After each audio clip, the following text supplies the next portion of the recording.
ദൈവനാമത്തിന് മഹത്വമുണ്ടാകട്ടെ. സങ്കീർത്തനങ്ങൾ 9, 8, 9, 10, 11 വാക്യങ്ങൾ.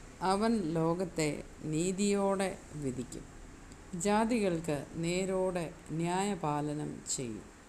യഹോവ പീഡിതന് ഒരു അഭയസ്ഥാനം, കഷ്ടകാലത്ത് ഒരു അഭയസ്ഥാനം തന്നെ.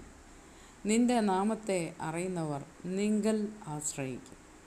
യഹോവേ, നിന്നെ അന്വേഷിക്കുന്നവരെ നീ ഉപേക്ഷിക്കുന്നില്ലല്ലോ. സിയോനിൽ വസിക്കുന്ന യഹോവയ്ക്ക് സ്തോത്രം പാടുവീൻ. അവൻ്റെ പ്രവൃത്തികളെ ജാതികളുടെ ഇടയിൽ ഘോഷിപ്പീൻ. ഇന്നത്തെ ദിവസം ഈ വചനങ്ങളാൽ ദൈവം തമ്പുരാൻ നമ്മളെയും നമ്മൾക്കിവിടെ അവകാശമായി തന്നിരിക്കുന്ന സകലതിനെയും സമൃദ്ധമായി അനുഗ്രഹിച്ച് കാക്കുമാറാകട്ടെ. ആമേൻ.